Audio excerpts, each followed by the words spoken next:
आइए दोस्तों जानते हैं झारखंड की मुख्य और सिलेक्टेड खबरों को मात्र 10 मिनट में। लेकिन उससे पहले हमारे चैनल को सब्सक्राइब नहीं किए हैं तो सब्सक्राइब कर लें। बोकारो से होकर चलने वाली ट्रेनों में बदलाव, 1 मार्च तक कई ट्रेनें रहेंगी प्रभावित। झाड़ग्राम धनबाद एक्सप्रेस 2 दिन बोकारो तक सीमित। दरअसल दक्षिण पूर्व रेलवे के आद्रा मंडल में प्रस्तावित संयुक्त रोलिंग ब्लॉक के कारण बोकारो से होकर चलने वाली कई यात्री ट्रेनों का परिचालन प्रभावित रहेगा। यह ब्लॉक 1 मार्च 2026 तक प्रभावित रहेगा। रेलवे इंजीनियरिंग, टीआरडी और सिग्नल एवं टेली कम्युनिकेशन विभाग द्वारा आवश्यक अनुरक्षण कार्य किए जाने हैं, जिसके चलते यह निर्णय लिया गया। ब्लॉक की अवधि में कुछ ट्रेनों को आंशिक रूप से रद्द किया गया है, जबकि कुछ के समय में बदलाव किए गए हैं। 23 और 24 फरवरी को ट्रेन संख्या 18019 और 18020 झाड़ग्राम धनबाद झाड़ग्राम एक्सप्रेस बोकारो स्टेशन पर ही आंशिक रूप से समाप्त एवं प्रारंभ होगी। इन दोनों दिनों में बोकारो धनबाद बोकारो खंड पर ही इस ट्रेन की सेवा रद्द रहेगी। इससे धनबाद जाने और वहां से लौटने वाले यात्रियों को परेशानी का सामना करना पड़ सकता है।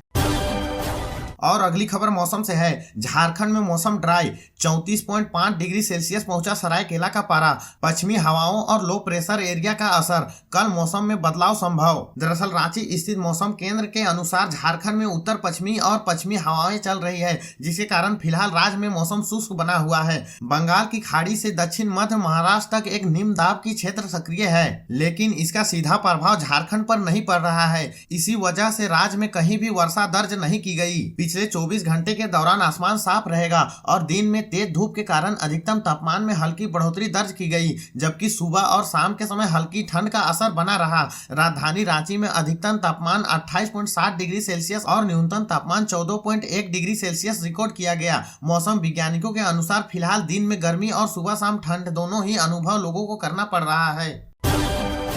रांची में 5000 सुरक्षा कर्मियों और अधिकारियों की तैनाती। दरअसल रांची नगर निगम चुनाव को लेकर प्रशासन ने सुरक्षा के लिए व्यापक और बहुस्तरीय इंतजाम किए हैं। मतदान प्रक्रिया को शांतिपूर्ण, निष्पक्ष और भय मुक्त वातावरण में संपन्न कराने के लिए लगभग 5000 सुरक्षा कर्मियों और अधिकारियों की तैनाती की गई है। पुलिस और प्रशासनिक अधिकारियों की संयुक्त निगरानी में सभी मतदान केंद्रों पर सुरक्षा व्यवस्था लागू कर दी गई है। प्रशासन के अनुसार संवेदनशील और अति संवेदनशील घोषित बूथों पर 2 लेयर यानी 2 स्तरीय सुरक्षा व्यवस्था की गई है। इन केंद्रों पर सशस्त्र बलों के विशेष तैनाती के साथ साथ मजिस्ट्रेट स्तर की निगरानी भी सुनिश्चित की गई है, ताकि किसी भी प्रकार की अव्यवस्था और कानून व्यवस्था की स्थिति को तुरंत नियंत्रण किया जा सके। सुरक्षा व्यवस्था सिटी एसपी पारस राणा, ग्रामीण एसपी परवीन पुष्कर और सदर एसडीएम कुमार रजत के नेतृत्व में संचालित की जा रही है।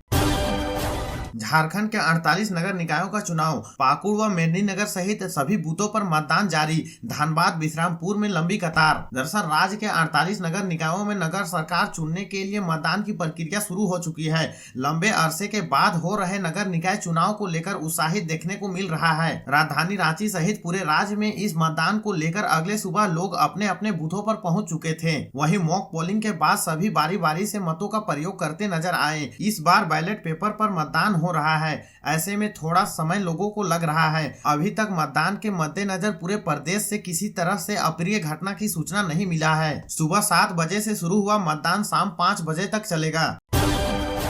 बोकारो में नकली शराब का जखीरा पकड़ा, चतरो चट्टी में छापेमारी। टावर के पास मकान से 2688 बोतल बरामद, 10 लाख की खेप जब्त। दरअसल होली से पहले अवैध शराब कारोबार पर शिकंजा कसते हुए बोकारो पुलिस ने बड़ी कार्रवाई की है। चतरो थाना क्षेत्र के ग्राम नरकंडी में की गई छापेमारी में लगभग 10 लाख रुपए मूल्य की भारी मात्रा में नकली विदेशी शराब बरामद की गई। पुलिस को गुप्त सूचना मिली थी कि गाँव में टावर के समीप स्थित सोना महतो के मकान में बड़े पैमाने पर शराब छिपा कर रखी गई है। सूचना को वरीय अधिकारियों से साझा करने के बाद विशेष टीम गठित कर छापेमारी की गई। मौके पर पहुंची पुलिस ने मकान मालिक सोना महतो से पूछताछ की। उन्होंने बताया कि संबंधित कमरा संतोष महतो एवं निवासी बेड़म, थाना आंगो, जिला हजारीबाग को किराए पर दिया गया था। मकान मालिक की मौजूदगी में कमरे की तलाशी लेने पर पुलिस को बड़ी मात्रा में नकली विदेशी शराब मिली। कुल 2688 पीस शराब बरामद की गई, जिनमें बरामद शराब की कुल मात्रा करीब 793 लीटर आंकी गई है।